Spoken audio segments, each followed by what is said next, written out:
about parasites, you might think of words like disease or infection or maybe deworming your dog, but they're actually very useful in studying ecology. My name is Veronica Torres, and this summer I worked with the Parasite Ecology Lab Group to study, as Sammy said, the diversity and burden of parasites in this species of fish. Now, the way that we use parasites to study ecology is through systems like this. As you can see here, we have a tapeworm. It enters this host, and then when this host is eaten by a fish, now the tapeworm is in this fish is eaten by a larger fish, the tapeworm is here, the tapeworm lays eggs, and the cycle continues. In the case of the fish that I'm looking at, sometimes it's this intermediate host, sometimes it's the final one, but in all cases, parasites will only use links like this that are strongly established. They're not going to enter a prey item that's not going to be consumed by the final host, because then the parasite can't complete its life cycle. So keeping systems like this in mind, where parasites go from predator to prey, there are a couple of other factors to remember when looking at systems like this in fish.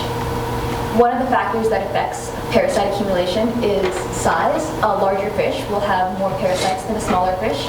In general, larger fish tend to be older, and as they have gotten older, they have had more time to accumulate parasites. Parasites are represented here by these beautiful squiggly lines. And trophic level, which is just where the fish lies on the food chain. If this large fish were to eat this smaller one, it would then get the parasites of that smaller fish. So size and place on the food chain both influence what kind of parasites and how many parasites the fish would have. In the case of the fish that I'm looking at, I chose it because it's abundant in Halichoeres right off our coast, which makes it easy to get samples of and to study.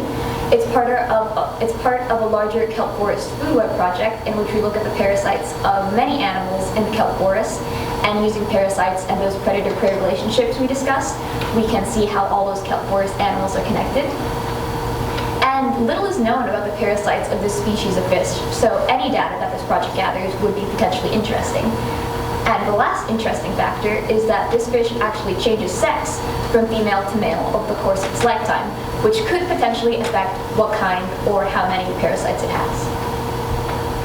So it could be that females and males have the same parasites, the same number of parasites, and there's no difference, or they could be seen as two distinct categories in which we see differences that may be related to the fact that they change sex. To answer this question, if parasite assemblage, number and type of parasites, differs between the sexes, keep in mind their size. If one sex is larger, perhaps that influences what kind of parasites they have.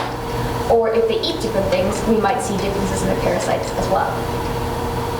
So in order to answer this question, the first thing I had to do was perform tissue swashes, in which I took the soft tissues of all of the fish that I looked at and made them very thin in order to look under a microscope to locate parasites.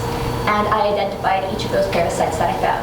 This gave me both a total count of the number of parasites in a fish, which we call the parasite burden, and an idea of how many types of parasites were in each fish, which we call the parasite diversity.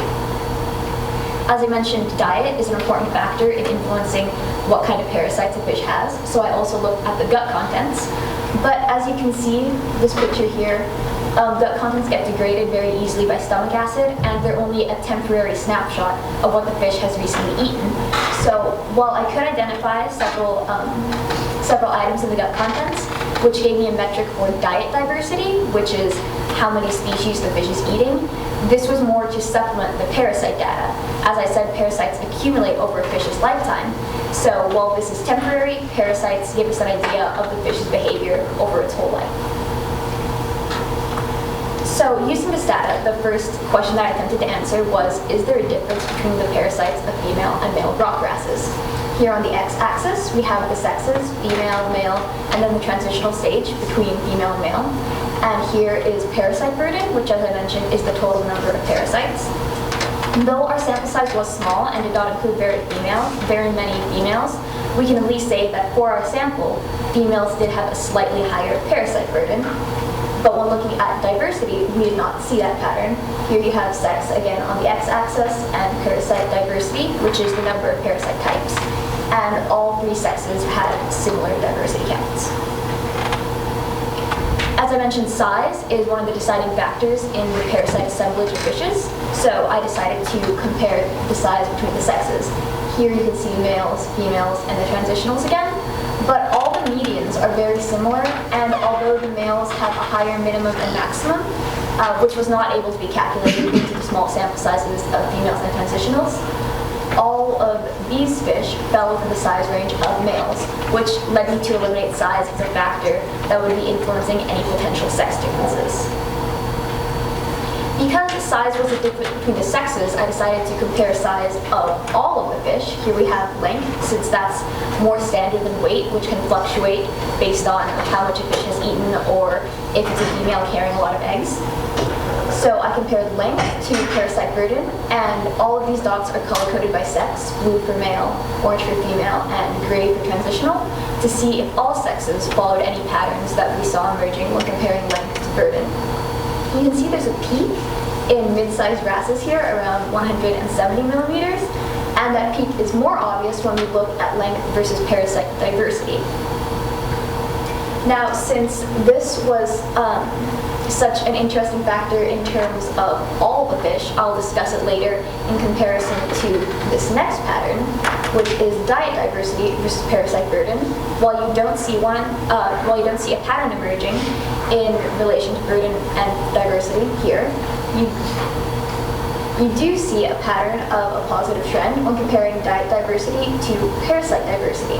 Now, since both diet diversity and length were positively correlated with parasite diversity, especially for those mid-sized wrasses, that led me to this next comparison, where I compared the factors of length and diet diversity, both related to parasite diversity. And though no clear pattern emerged, the fact that all three factors are linked is still potentially very interesting, and I will discuss it later, especially in terms of future work. So, my main question that we started with was, does parasite assemblage differ between sexes? We did find that for females, they had a slightly higher parasite burden, at least for our sample, but there was no difference in diversity between female and male rock wrasses. Now, why would this happen? One reason could be that females are eating more because they are actually making eggs, which is something very energy intensive and which we know requires lots of energy in fish and many types of animals to make.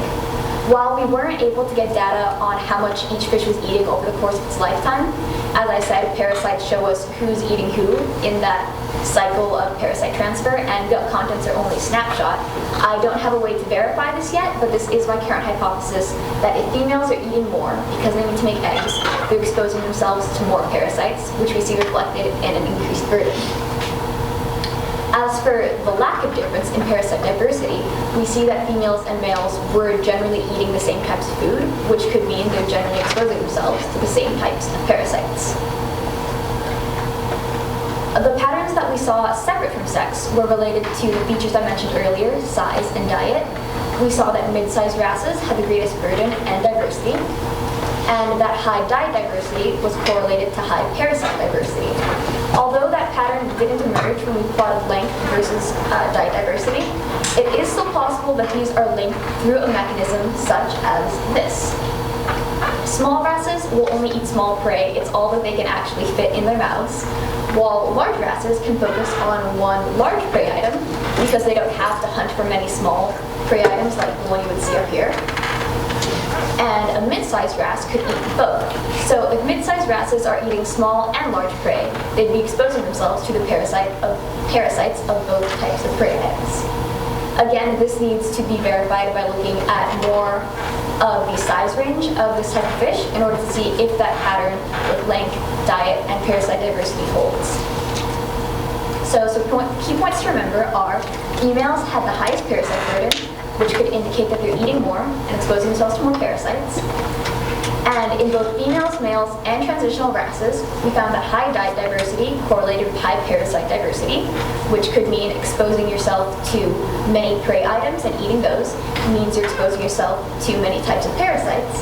And that same explanation of many types of prey leads to many types of parasites could be what's driving the pattern we see in mid-sized wrasses as well. I plan to continue this work, as I mentioned, investigating that pattern between length, diet diversity, and parasite diversity, and applying these methods to other wrasse species as well to see if those patterns hold for them. I'd like to thank my mentor, Dana Morton, my PI, Dr. Halichoeres, and the EUREKA program for providing funding. And although they're not mentioned here, I would also like to thank everyone who had to endure hearing this presentation as I practiced it and practiced it in front of my housemates. So, thank you.